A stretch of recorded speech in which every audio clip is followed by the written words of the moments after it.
মহাৰাজ ধ্ৰুৱ সেনৰ পুত্ৰ তেওঁৰ নাম হৈছে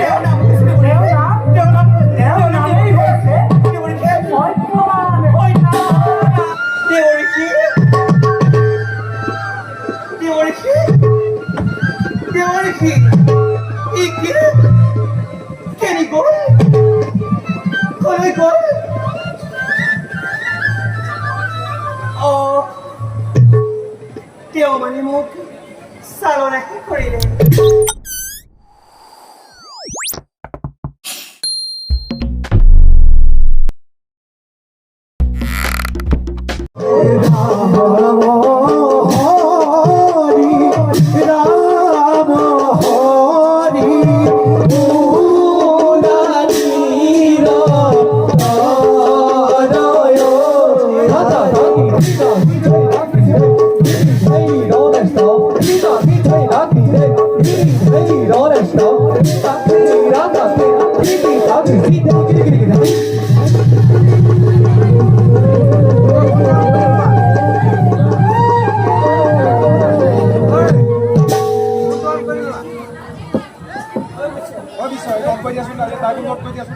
সেনাপতি পুষ্কৰ আছেনে কুশলে মোৰেই ৰাজ্যৰ প্ৰজাবৰ্গগণ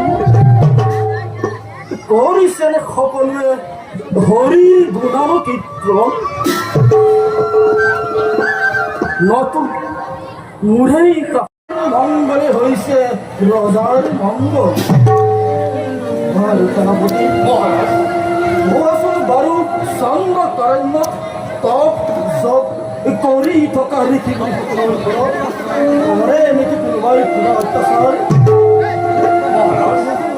চন্দ্ৰকাৰে সকলো ঋষিমুনি কৰিছে আনন্দৰে ঋষিমুনিসকলৰ শান্তিময় জীৱনত ব্যাঘাত জন্মাই কোনোবাই কৰে যদি কিবা অত্যাচাৰ তেন্তে তাক প্ৰাণ দণ্ডৰে দণ্ডিত কৰিব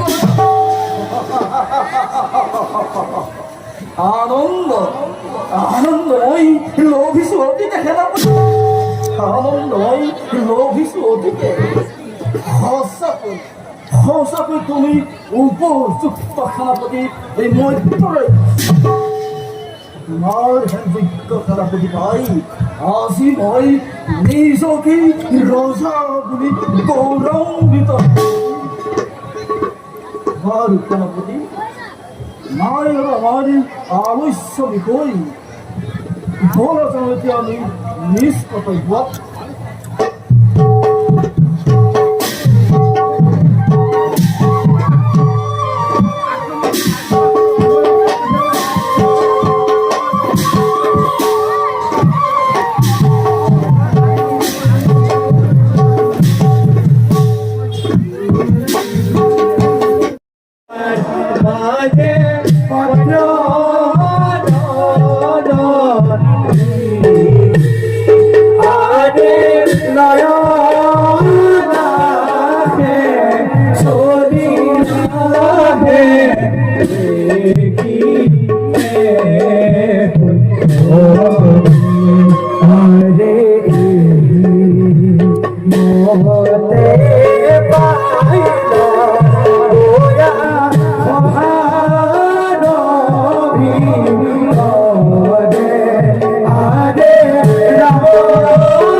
মোৰ মাতৃও নাই আৰু ভাতৃও নাই।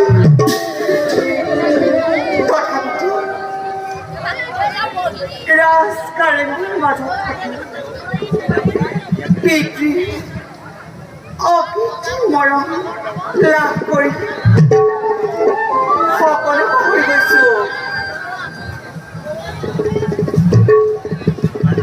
দিনমণি সূৰ্য্যদেৱতা উঠিছে আৰু নামিছে। ক্লান্ত হোৱা নাই। তথাপিতো সাবিত্ৰীয়ে যে উপলব্ধি কৰিব পৰা নাই নিজৰ জীৱনৰ কথা। মাথো বুজিছো মই এয়া সকলো সৃষ্টিকৰ্তাৰ ইচ্ছা। সেই দয়া তুমি মোৰ একমাত্ৰ উপাস্যতা। তুমি প্ৰভু মোক সকলো বিপদৰ পৰা ৰক্ষা কৰিবা প্ৰভু, ৰক্ষা কৰিবা।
পবিত্ৰ কৰি তুলিলে সাবিত্ৰীৰ উদ্যান কাৰণ।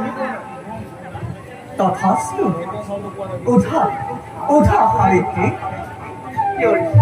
সন্তুষ্ট মই তোমাৰ। পিছে সাবিত্ৰী, এই ঘোৰ অৰণ্যৰ মাজত তুমিনো অকলশৰে এয়াই নেকি নাৰী জীৱনৰ সুখ? হয় এয়াই সুখ নাৰী জীৱনৰ প্ৰকৃতিৰ বুকুত আছে যতনি মাটি প্ৰতিমা। সকলোতে ভাসি মই আনন্দত আত্মহাৰা হৈ পৰোঁ। সাবিত্ৰী, ৰাতি জোনাকী নিশা আকাশত এটি দুটি তৰা দেখো নীলভৈ পৰা। আৰু সাবিত্ৰী, সিহঁতেও যে মোৰ মুখলৈ চাই হাঁহি অপৰি কৈ যায় মোক হেনো বৰ ভাল পায়। ইমান সৌন্দৰ্য দেউৰী, মই আৰু কাকো ভাল পাব নিবিচাৰো। দেউৰী, পুৰুষৰ প্ৰেমত শুনি দিয়া চলাহী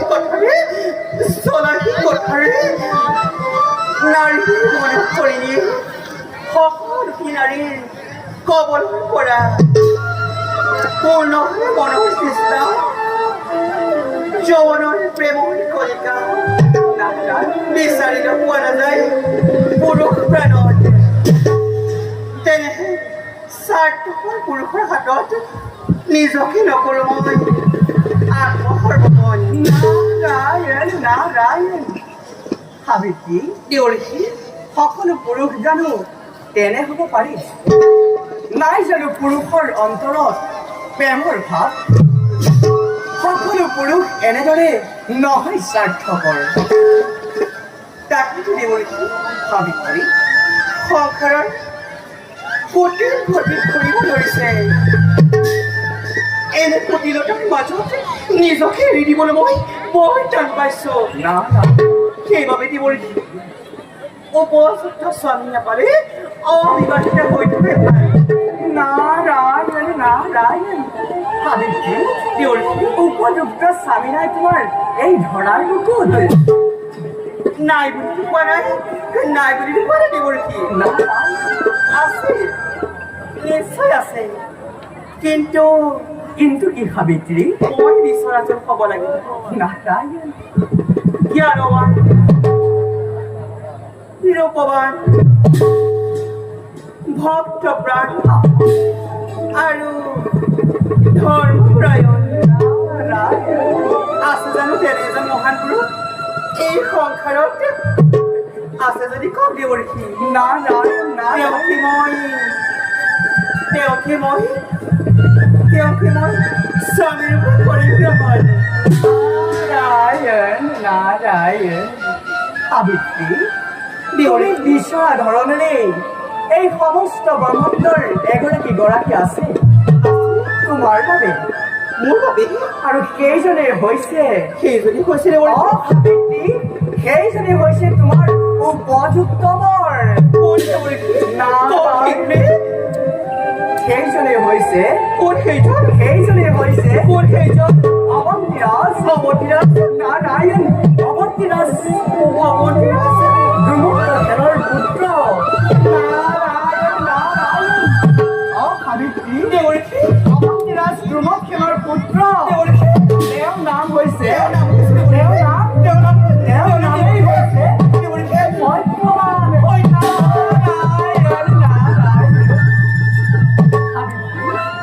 তেওঁ বাদে উপযুক্ত স্বামী নাই তোমাৰ বাবে এই ধৰাৰ খন্তেক পিছতেই তোমালোক দুইজনেৰে মিলন হ'ব তোমালোক দুয়োৰে মিলন শুভ হ'ব মই তাৰ বাবে কৰিছো আশীৰ্বাদ সাবিত্ৰী সাবিত্ৰী সাবিত্ৰী মই আহিলো সাবিত্ৰী তোমালোকৰ দুয়োৰে মিলনত মংগল হওক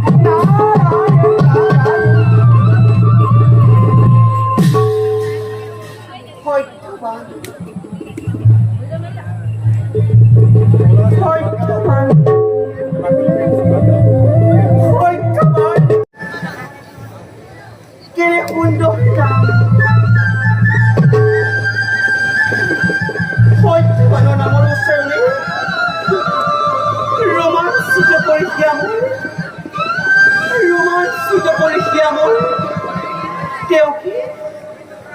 তেওঁকে মোৰ পাবৰ বৰ মন গৈছে কিন্তু ক'ত সত্যৱান কোনে দিব মোক তাৰ সঠিক সমাধান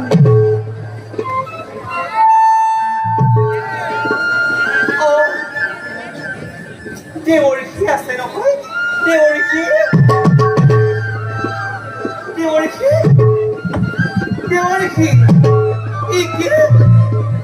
কেনি গ'ল কলৈ গ'ল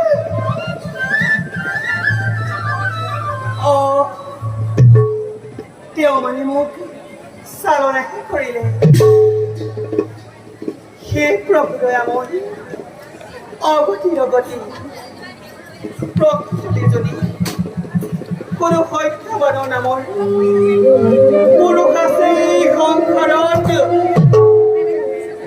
আমি তেওঁকে মোৰ দণ্ডৱতী কৰিছো সেৱা সাবিত্ৰীৰ সতী ধৰ্ম ৰক্ষা কৰা প্ৰভু ৰক্ষা কৰা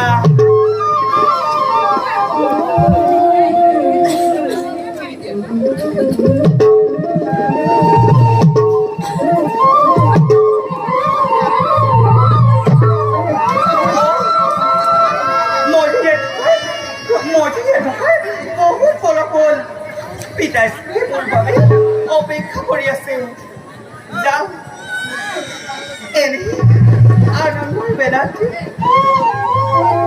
মোৰ পেচাৰি নচা মই নিজৰে বিপদ